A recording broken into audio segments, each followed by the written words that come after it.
You already know what you're supposed to be doing. You've known for a long time. That's not the problem. The problem is the gap, the space between the life you're living and the life you've been picturing in your head. You felt that gap. You feel it when you wake up. You feel it when you scroll. You feel it in the silence at night when all the noise disappears and it's just you and the truth. So let me ask you a question, and I need you to actually answer it, not the answer you give other people. Not the answer that sounds good. The real answer, how bad do you want it? Here's what I've noticed. Everyone wants something. Everyone. The person scrolling on their phone at 2 in the morning, they want something. The one who's been saying this year for 5 years straight, they want something. The one who talks a big game at every dinner, every family gathering, every conversation where someone asks what they're working on, they want something. Wanting is free. Wanting costs absolutely nothing. And that is the problem, because we've created a world where you can feel like you're pursuing a dream without actually pursuing it. You can watch someone else live your life on a screen and call that inspiration. You can save the quote, like the post, listen to the podcast on your drive to a job you hate, and feel like you're moving forward. But are you? When was the last time what you wanted cost you something real? When was the last time you chose your dream over your comfort? When was the last time you did the work when you didn't feel like it? Because here's what nobody tells you about desire. Desire without discipline is just daydreaming with better vocabulary. And most people, and I mean most, I mean the overwhelming majority of human beings walking this earth, are spending their entire lives in that space. The space between wanting and doing, between dreaming and becoming, between who they are and who they were built to be. They're comfortable there. It's warm there. Nothing bad happens there. You're not failing if you never truly try. You're not losing if you never truly play, but you're also not living. And somewhere in your chest, you know that. I want you to think about something. Think about the thing you want most. Not a vague thing, the specific thing, the life you've imagined. The version of yourself you keep almost becoming. Hold that picture clearly in your mind. Now ask yourself honestly, is the way you spent today moving you toward that picture or away from it? Not toward it in theory, not in your head. In actual, tangible, observable behavior, did your actions today reflect that that thing matters to you? For a lot of people listening to this right now, and there's no shame in this, the honest answer is no. And that's not because you're lazy. That's not because you're broken. That's not because success is for other people and not for you. It's because you haven't answered the question yet. The real question, how bad do you want it? Not how much do you think about it? Not how nice would it be to have it? Not how often do you dream about it? How bad do you want it? There's a story I think about often. A young man goes to a wise teacher and says he wants to be successful more than anything else in the world. The teacher says nothing. He just walks the young man down to the ocean. He leads him out into the water, first to his knees, then his waist, then his chest. And then without warning, the teacher grabs the young man's head and holds it underwater. The young man fights, he panics, he thrashes, and just before he loses consciousness, the teacher pulls him up. The young man gasps, furious. He demands to know what that was about. And the teacher says simply, when you want success as badly as you just wanted that breath of air, you will have it. That story isn't about dramatic effort. It's not telling you to work yourself to death. It's telling you something much simpler and much more devastating. Most people want success the way they want dessert, not the way they need air. Think about what you actually need, not what's nice to have, what you cannot function without. You don't skip breathing because you don't feel like it. You don't pause your heartbeat because the timing isn't right. You don't negotiate with your lungs, but your goals, your dreams, the life you say you want more than anything, those you skip, those you negotiate with. Those you push to tomorrow and next week and once things slow down and when the time is right. And the time never gets right. It never has. It never will. Because here's the brutal truth about timing. The right time was 5 years ago. The second right time is right now. But we're getting ahead of ourselves. Before I tell you what to do about this, and I will tell you we're going there, I need you to first understand why this happens. Why people who genuinely want something still don't pursue it with everything they have. Stay with me. This next part is where everything starts to make sense. The reason most people live in the gap, in that comfortable, painful space between wanting and becoming, is not weakness. It's not lack of talent. It's not bad luck or wrong circumstances. It's a deeply flawed relationship with discomfort. Somewhere along the way, probably young, probably shaped by people and systems that meant well, you learned to interpret discomfort as a signal to stop. Discomfort meant danger. Discomfort meant wrong direction. Discomfort meant something is wrong with you, so you became masterful at avoiding it. You got creative about retreating in ways that still felt like progress. You started being strategic. You started planning. You started doing your research. When really all of it every single time was the same instinct in different clothing. Move away from the pain. And that instinct is not wrong, by the way. That instinct kept your ancestors alive. But the modern world doesn't have saber-toothed tigers. The modern threats aren't physical. They're social. They're emotional. They're the fear of failing in public, the fear of looking foolish, the fear of trying your hardest and still not being enough. Those fears are real. I'm not dismissing them. But they are also the exact point where the people who build remarkable lives separate from the people who spend their lives watching others build them. The ones who make it don't feel less fear. They just refuse to let fear make their decisions. And that's the conversation we're going to have today. Not about eliminating fear, not about toxic positivity and pretending the road is easy. The road is not easy. I'm not going to lie to you. The road is hard. It will test you in ways you cannot predict right now. It will cost you things you didn't know you'd have to pay. But what I want to show you today, what I know with everything I have, is that the cost of not walking that road is always, always higher. The pain of discipline weighs ounces. The pain of regret weighs tons. Remember that. Write it down if you have to, because we're about to go deeper into exactly what it means and what it demands of you. Here's what most people believe about success. They believe it's about talent. They believe it's about opportunity. They believe some people are just wired differently. They're stronger, smarter, more resilient. They were born with something that most of us weren't given. And honestly, that belief is comforting. Because if success is about what you were given, then you're off the hook for what you chose. If it's about talent, then mediocrity is fate, not decision. If it's about luck, then failure is circumstance, not surrender. But here's the truth, the one the data bears out, the one backed by every serious study of human achievement in history. The single most accurate predictor of whether someone achieves their potential is not not talent, not resources. It is their relationship with sustained effort in the presence of difficulty. In other words, how they behave when things get hard, that's it. That's the whole secret, dressed up in different clothes depending on who's telling it. Grit, resilience, hunger, drive. Mental toughness, relentlessness. These aren't different things. They're the same thing described from different angles. They're all the answer to the same question, how bad do you want it? Now here's where this gets real, and stay with me because this part is going to challenge you. I've seen something consistent across every person I've studied who achieved something significant. And it's not what you expect. It's not that they were unusually disciplined from day one. It's not that they always felt motivated. It's not that they had perfect conditions or ideal circumstances or no adversity to overcome. Every single one of them had a defining moment where they made a non-negotiable decision.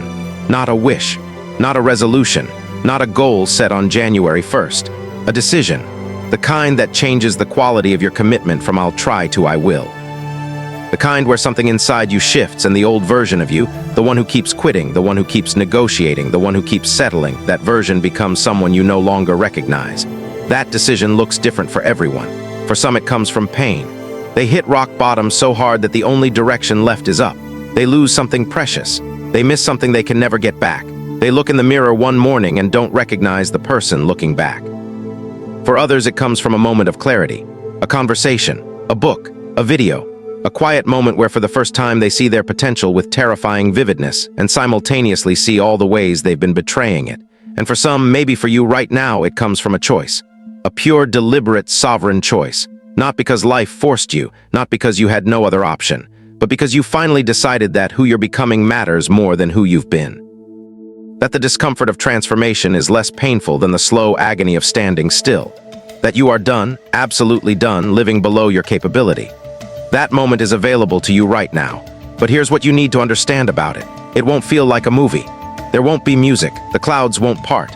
You might be sitting exactly where you're sitting right now, listening to exactly what you're listening to, and it can happen if you let it. Because transformation doesn't require special conditions. It requires a specific quality of intention. Let me show you the difference between the two kinds of wanting that exist in the world. Type 1, conditional wanting. I want it if the path is clear. I want it if I don't have to sacrifice too much. I want it if it doesn't take too long. I want it if people believe in me. I want it if I feel ready. Type 2, unconditional wanting.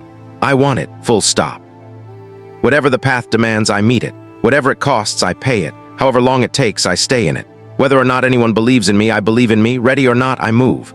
The first type fills the world with people who almost made it. The second type creates the rare few who actually do. And here's the thing I need you to hear. The second type is not born, it is built. It is chosen. It is available to you. But it will cost you something that most people aren't willing to pay. It will cost you your excuses. And your excuses are more valuable to you than you realize. They've been serving you for a long time. They've been protecting you. They've given you a soft place to land every time you didn't do the thing. I'm too busy, I don't have enough support, now isn't the right time, I don't have the money, I don't have the connections, nobody in my family ever did anything like this. These feel like observations, they're not. They're choices, dressed in the language of circumstance. Every excuse is just a reason you've decided is bigger than your dream. And look, I'm not saying your circumstances aren't real. Some of you are carrying weight that I can't comprehend. Some of you are fighting battles that would break most people. Some of you started this race at a disadvantage that is genuinely unfair. I see that. I honor that. But here's what I also know. The history of human achievement is one long, unbroken record of people overcoming circumstances that should have stopped them. People who had every reason to quit and chose not to. People who came from nothing and built everything. People who were told no so many times that they started using it as fuel. Your circumstances are the context. They are not the conclusion. You are not where you came from. You are not what happened to you. You are not the worst chapter in your story. You are the author of every chapter still unwritten. But only if you answer the question. Only if you decide. There are three things, three specific behaviors, three operating principles that separate the people who live their dreams from the people who mourn them. Not 7 habits, not 42 techniques, 3. And every single person you admire, every person whose results you want lives by some version of these 3 things, whether they know it or not. The first, make peace with discomfort, not tolerance, not endurance, peace. There's a difference between gritting your teeth through something and actually reframing your relationship with it. One is exhausting, one is transformative. The people who build extraordinary things don't white-knuckle their way through hard work, they find meaning in it. They learn to read resistance not as a stop sign, but as confirmation that they're in territory that matters. Think about it. The gym is hard, learning is hard, building a business is hard, repairing a relationship is hard. Every single thing worth having requires effort that will feel, at some point, like more than you can give. The question is not whether that moment will come. The question is, who will you be when it does? Every time you choose to stay when everything in you wants to quit, you become more. Every time you show up to the work when the motivation has evaporated, you become more. Every time you choose the difficult right thing over the easy wrong thing, you are literally, neurologically, psychologically becoming someone capable of more. The discomfort is the growth. They are not separate events. They are the same event. So when you feel it, and you will feel it maybe today, maybe tomorrow, I want you to replace the thought, "This is too hard," with a different thought. This is exactly where I'm supposed to be. Because if it was easy, everyone would be doing it. The ones who rise are the ones who learn that the hard is not the enemy. The hard is the price of admission. And for what's on the other side of it, it is the cheapest price you will ever pay. The second, protect your standard, not your comfort. Most people live their lives optimizing for comfort. Every decision, consciously or not, runs through the filter of, will this make me more comfortable or less comfortable? And then there's a smaller group of people, the ones whose names you learn, whose stories you study, whose paths you want to follow, and they live by a completely different filter. Their filter is, does this honor the standard I've set for myself? What's your standard? Not your average, not your baseline, your standard. The non-negotiable floor below which you will not go, regardless of how you feel, regardless of what's convenient, regardless of what everyone around you is doing. Do you have one? Have you ever defined it? Because here's what happens when you don't. Other people's standards become yours by default. Your environment sets your level. The people around you determine what feels normal. And normal, in most environments, is profoundly below your potential. Setting a standard means deciding in advance who you are. It means the version of you that shows up when you're tired, when you're discouraged, when no one's watching. That version is still bound by the same commitment as the version of you that feels motivated and alive and on top of the world. Motivation will come and go. Your standard must be constant.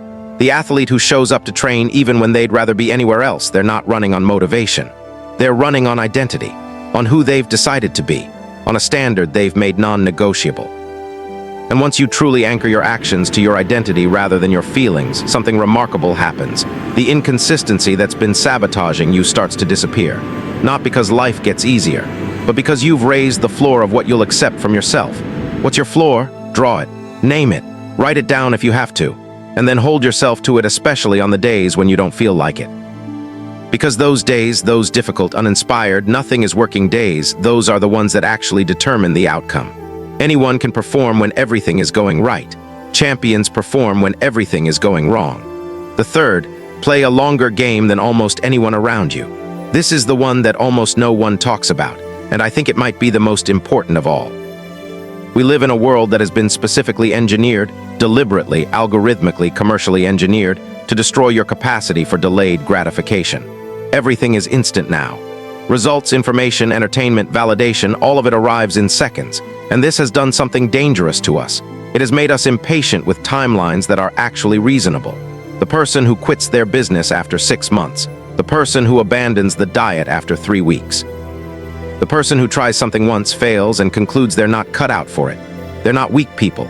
They're people who have been trained by the world to expect results on a timeline that growth doesn't honor. Real change is slow. Real mastery takes years. Real transformation happens in increments so small they're invisible day to day and unmistakable year to year. You cannot rush the process, but you can show up for it every single day. Think about a tree, a great oak tree.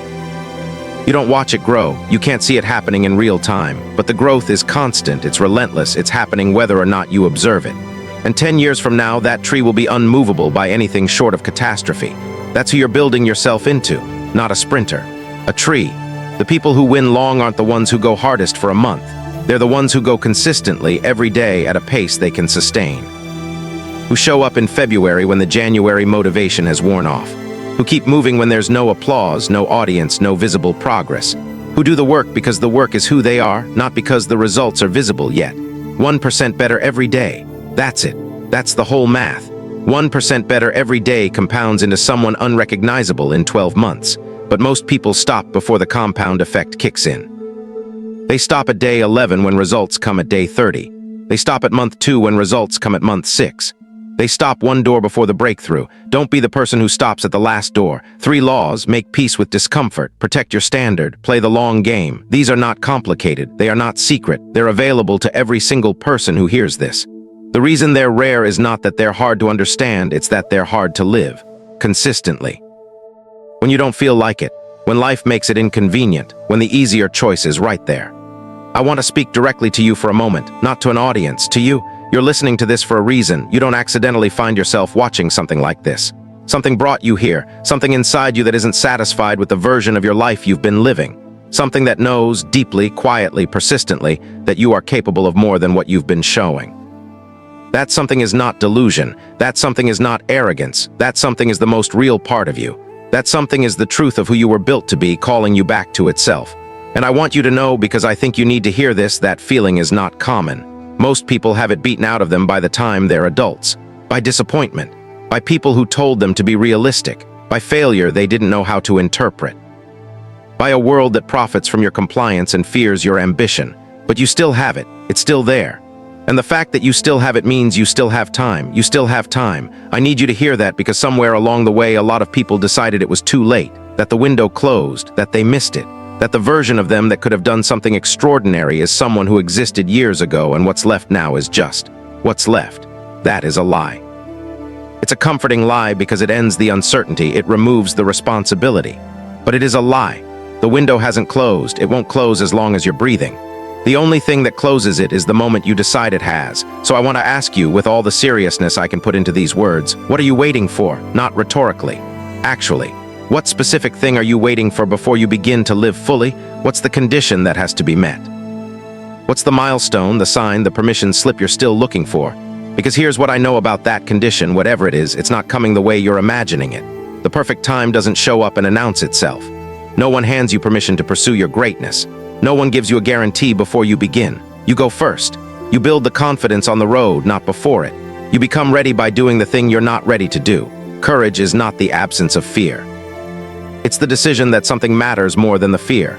I want you to think about your future self for a moment, not your future self in a fantasy.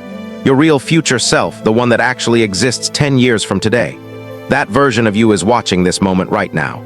That version of you is holding their breath, hoping that this time this version of you today will choose differently, will make the decision, will do the thing, will not wait anymore. Because that future self knows something the present self doesn't. The years go incredibly fast. The time you think you have, it moves faster than you expect. The windows of your life are shorter than they feel from the inside. And your future self, 10 years older, 10 years wiser, looking back at this exact moment, is going to feel one of two things: pride or regret. That's it. Those are the only 2 options. There is no neutral. Every choice you make today is an investment in one of those 2 feelings. Pride or regret. You are choosing right now. I believe in your ability to choose pride. I genuinely do. Not because I know your circumstances, not because I know your history, but because you're still here, you're still watching. The part of you that refuses to accept the lesser version of your life is still awake. And that part, that restless, hungry, relentless part, that is not the enemy of your peace. That is the architect of your greatness. Don't silence it. Don't medicate it. Don't negotiate with it until it gets quiet. Feed it, honor it, build the life that deserves it. You have been given this one life. One, not a practice run, not a simulation. This is the real thing happening right now, and every single day that passes is a day that does not come back. That's not meant to terrify you. It's meant to awaken you. You are capable of things that would astonish the people around you. The ones who have underestimated you, maybe even the ones who love you. Definitely the version of yourself you've been playing it safe to protect. Let that version go, release it. It served you. It kept you safe, but it is not who you are. It is a story you've been telling, and today you get to write a new one. How bad do you want it? Bad enough to get uncomfortable? Bad enough to look foolish for a season? Bad enough to do the work when no one is watching? Bad enough to keep going when the results aren't there yet? Bad enough to disappoint people who are comfortable with the old version of you? Bad enough to choose the hard right thing over the easy wrong thing every single day until it becomes who you are? Because that is what it takes. Not more, not less, exactly that. And I believe with everything I have, looking at the person who is still listening to this right now, that you have it in you. You were not built to watch from the sidelines. You were built to make something, to be something. To leave this world with something to show for the time you were given. The time is now, not next week. Not when things are better, not after the next setback passes. Now, there are two kinds of people who finish watching this. The first kind nods, feels good for a few minutes, and goes back to exactly what they were doing. The feeling fades. Tomorrow looks the same as yesterday. And that's okay, that's a choice they're free to make. The second kind decides that something about today is different. That this was not accidentally stumbled upon. That this moment, this specific moment, is a line in the sand between who they've been and who they're going to become. You get to choose which one you are. You don't need to have it all figured out. You don't need a perfect plan. You don't need to feel ready. You just need to take the next step. One honest, committed step in the direction of the life you actually want. That step exists. You know what it is. You've known what it is. Go take it. The world makes room for people who decide. Become one of them. How bad do you want it? Then go prove it.